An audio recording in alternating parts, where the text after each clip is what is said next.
members of a small religious sect gather for prayer, Bible readings or Holy Communion.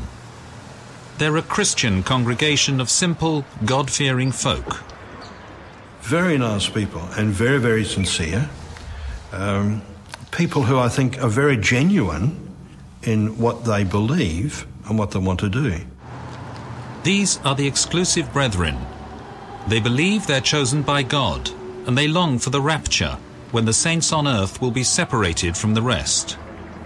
The rapture is a teaching that there will be a time when all of those who are Christian and alive at a particular time will be swept up into the next life, and left behind will be those who are not pure. Members of this sect are forbidden to vote or to socialize with those outside the fellowship. But quietly, brethren have campaigned hard in elections, supporting conservative parties and family values. Tonight, Four Corners opens the doors on the brethren, revealing the burden placed on those inside the sect and the price extracted from those who leave. You still keep those letters? I do. I just love to see their handwriting.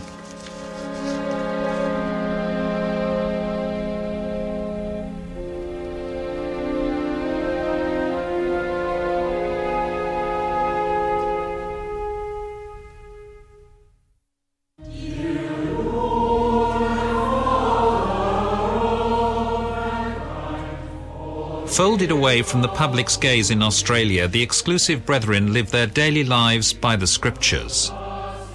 They say the Bible tells them to separate themselves from evil.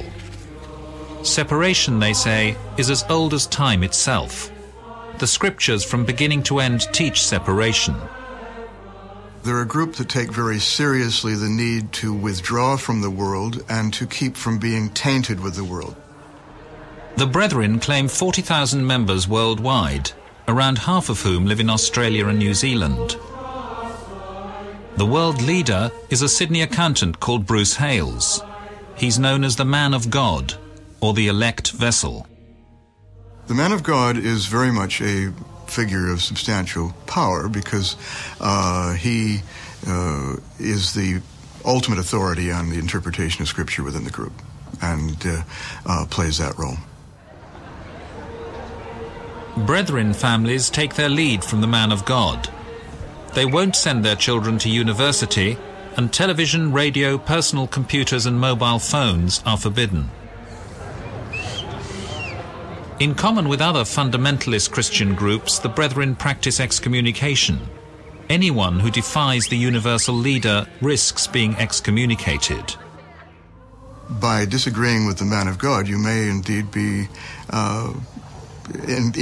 engaging in a kind of deviance within the group that the group can't tolerate. And that's what excommunication is about. Brethren are banned from voting by their leaders. That, though, hasn't stopped the Church from campaigning in elections in several different countries, focusing on family values and a conservative agenda. They've claimed that it's only been individual members, but the material that these individual members have produced in the political arena has been very similar in Australia, New Zealand, Canada, even in the USA. As the Brethren have become politically more visible, Four Corners has been approached by former members concerned that the real story of the sect's family values isn't being told. Get out of here, I'll boot the whole thing over. Four Corners set out to uncover that story, but it wasn't easy. The Brethren wouldn't be interviewed, and their attitude to being filmed is hostile, as we discovered when we were quietly filming in a public Perth street. We just realised that you're a camera crew, so we're just giving you crap. Okay. So who called you up here? Who called you up here? You opposers? Are you supporters? Supporters of what? Hey, just by the way, I'll just warn you in 5 minutes, if you don't get off... Have you got a fear of the government of God? Are you believers? You're threatening us? We are not threatening you. Are you believers? We are not threatening you. You are threatening us. No, we're not threatening you. Yes, you are. What are you doing here, you poor cunt? Yes, you are. Do you believe in God? Do you believe in God? Get a real job. Yes, I do. I do believe in God. Waste your fuel, mate. Poor cunts. The Brethren's leaders wouldn't appear on this program, nor would they allow any families within the church to be filmed or interviewed.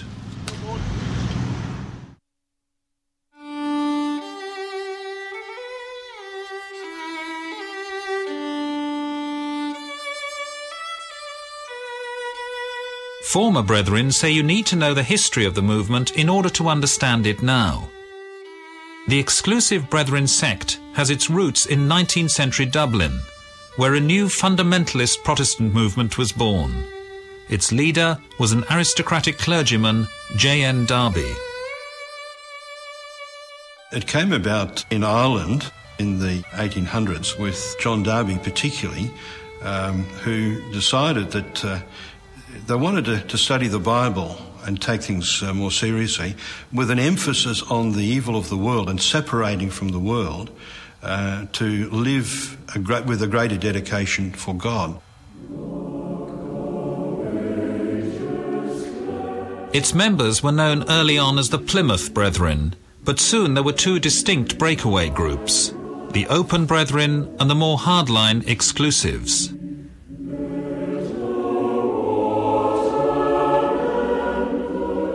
Joy Nason grew up in a Brethren household in post-war England.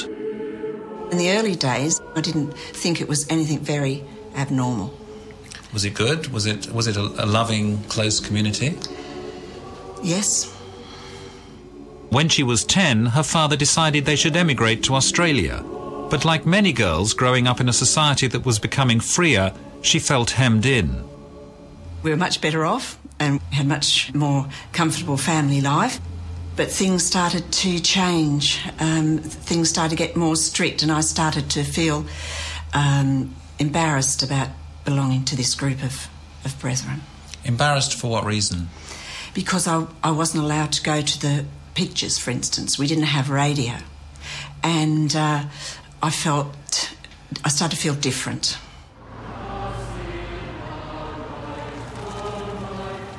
Then, as now, women and girls in the church were expected to be subservient to their husbands and fathers.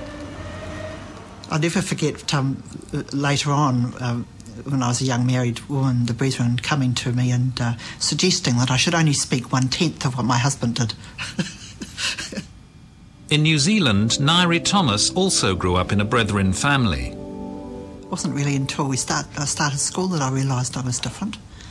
And even then, way back over 60 years ago, it wasn't probably so much different to a basic fundamentalist Christian family. The end of the 1950s proved a turning point in Brethren history. American Big Jim Taylor, who'd taken over the leadership from his father James Taylor Sr., told his fellow Brethren that they had to separate completely from the outside world. From then on, Brethren families weren't allowed to socialise or even eat with anyone outside the movement. That included close relatives. Prior to the 60s, we were able to see grandparents and uncles and aunties who were on the outside. And we used to really cherish those times when we could see those members of the family. But after the early 60s, when what they call the eating issue came along, when we weren't allowed to eat or drink or socialise with other people, that became very, very hard on our relatives. It meant that we as a family had to sever our links with relations who weren't amongst the Brethren, because my father wasn't born amongst the Brethren, he was a Baptist. So that was traumatic. Huge heartbreak. I mean, wives directed in meetings not to go back to their spouse who was not with the Brethren. It was just a time of complete devastation for families, just ripped apart. The 1960s brought other changes. The man of God was fond of a drop of whiskey and expected his fellow brethren to drink it too. Even though the Brethren would not admit this, he was an alcoholic. I can remember being instructed to provide whiskey at meal times when we had visitors, and we had visitors very often. I can remember being forced to drink whiskey because if I didn't, I was hiding something. other eccentric rules were introduced. There's a